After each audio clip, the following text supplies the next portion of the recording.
வணக்கம் நண்பர்களே, எல்லோரும் எப்படி இருக்கீங்க?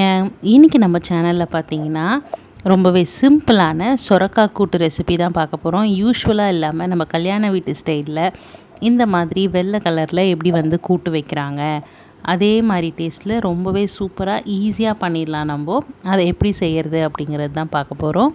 இதுக்கு பார்த்திங்கன்னா நான் ஒரு சொரக்காய் எடுத்திருக்கேன். இப்போ இதை நம்ம கழுவி கட் பண்ணி ரெடி பண்ணி வச்சுக்கலாம். இப்போ இங்கே பாருங்கள், நான் கட் பண்ணி இந்த மாதிரி எடுத்து வச்சுட்டேன் நான். இப்போ இதுக்கு பார்த்திங்கன்னா நான் வெங்காயம், தக்காளி, பூண்டு எல்லாத்தையும் ரெடியாக கட் பண்ணி வச்சுருக்கேன். ஒரு வெங்காயம், தக்காளி, கொஞ்சமாக ஒரு 10 பல் அளவுக்கு பூண்டு, அதுக்கப்புறம் பார்த்திங்கன்னா பைத்தம்பருப்பும் கடலைப்பருப்பும் கொஞ்சம் நேரம் ஊற வச்சுருக்கேன்.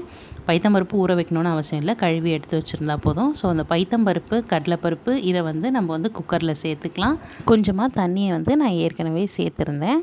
அதுக்கப்புறம் பார்த்திங்கன்னா நம்ம கட் பண்ணி வச்சுருந்த சொரக்காய், வெங்காயம், தக்காளி எல்லாத்தையும் குக்கரில் சேர்த்துக்கலாம். பூண்டு எல்லாத்தையும் சேர்த்தாச்சு. இதுக்கு தேவையான அளவுக்கு உப்பு மட்டும் நம்ம சேர்த்துக்கலாம். இது கூட பார்த்திங்கன்னா நம்ம மஞ்சத்தூள், மிளகாத்தூள் இதோடையே சேர்த்து நம்ம செஞ்சோன்னா நம்ம யூஸ்வலாக செய்கிற மாதிரி செஞ்சுக்கலாம். இப்போ பார்த்திங்கன்னா நான் மஞ்சத்தூள், மிளகாத்தூள், ஏன் பச்சை மிளகா கூட நான் இப்போ சேர்க்கலை. இப்போ பார்த்திங்கன்னா இது கொதி வருது. இப்போ நம்ம குக்கர் விசில் போட்டுடலாம், மூடி வச்சிடலாம் நம்ம இப்போது. இப்போ இது ஒரு 2 விசில் விட்டுருங்க. எல்லாமே நல்லா சூப்பராக வெந்துடும் நமக்கு.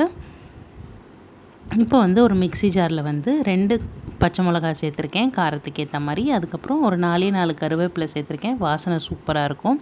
அதுக்கப்புறம் தேங்காய், கொஞ்சமாக சீரகம் சேர்த்துக்கலாம். நம்ம தாளிக்கும் போதும் சீரகம் சேர்ப்போம், இருந்தாலும் அரைக்கும் போதும் நம்ம கொஞ்சமாக சீரகம் சேர்த்து நம்ம அரைச்சி எடுத்துக்கலாம். அவ்வளோதான். இப்போ நம்ம இதை அரைச்சி ரெடி பண்ணி வச்சுருக்கோம். குக்கரும் பார்த்திங்கன்னா காயெலாம் நல்லா வெந்துருச்சு. அவ்வளோதான். இப்போ இதை திறந்துட்டு நம்ம அரைச்சி வச்சுருந்ததை இதோடு சேர்த்து தாளிச்சிட்டோன்னா நம்மளுக்கு கூட்டு ரெடி ஆகிடும். யூஸ்வலாக பார்த்திங்கன்னா நம்ம இது கூடயே மஞ்சத்தூள், மிளகாத்தூள் சேர்ப்போம். இப்போ நம்ம அந்த மாதிரி சேர்க்கலை. நம்ம வித்தியாசமாக நம்ம ட்ரை பண்ணியிருக்கோம். இந்த கூட்டு பார்த்திங்கன்னா ஒரு அவியல் ஸ்டைல் மாதிரியும் இருக்கும், ரொம்பவே டிஃப்ரெண்ட்டாக சூப்பராக இருக்கும் சாப்பிட்றதுக்கு. ட்ரை பண்ணி பாருங்கள். இதில் பார்த்திங்கன்னா பைத்தம்பருப்பு அதிகமாகவும், கடலைப்பருப்பு சும்மா நம்மளுக்கு அங்கங்கே தெரிகிற மாதிரி கடலைப்பருப்பும் சேர்த்துருக்கோம். நீங்கள் உங்களுக்கு ஏற்ற மாதிரி நீங்கள் அட்ஜஸ்ட் பண்ணிக்கலாம்.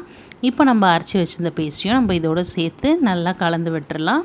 அது கொதிக்கிறதுக்குள்ளே நம்ம பார்த்திங்கன்னா இந்த பக்கம் தாளிச்சிடலாம். கடாயில் கொஞ்சமாக எண்ணெய் ஊற்றி நம்ம கடுகு, சீரகம், கொஞ்சமாக உளுத்தம்பருப்பு, அதுக்கப்புறம் பார்த்திங்கன்னா கருவேப்பிலை, ஒரு ஃப்ளேவர்க்காண்டி ஒரே ஒரு காஞ்ச மிளகா நம்ம சேர்த்துக்கலாம். இப்போ பாருங்கள், நம்ம கடுகு, சீரகம், உளுத்தம்பருப்பு சேர்த்தாச்சு.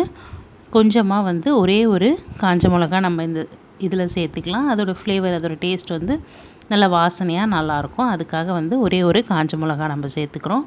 அதுக்கப்புறமா பார்த்திங்கன்னா கொஞ்சமாக கருவேப்பிலை. அவ்வளோதான். இது தாளித்து இதில் கொட்டிட்டோன்னா சூப்பரான சொரக்காய் கூட்டு வித்தியாசமான ஸ்டைலில் செம்மையாக ரெடி ஆகிருக்கு. நீங்கள் இதே கூட்டு நம்ம வேக வைக்கும் போதே மஞ்சத்தூள், மிளகாத்தூள் சேர்த்துட்டிங்கன்னா நம்ம யூஸ்வலாக எப்போவும் கூட்டு செய்கிற மாதிரி அந்த டேஸ்ட்டும் நல்லாயிருக்கும். இது கொஞ்சம் டிஃப்ரெண்ட்டாக இருக்கும்.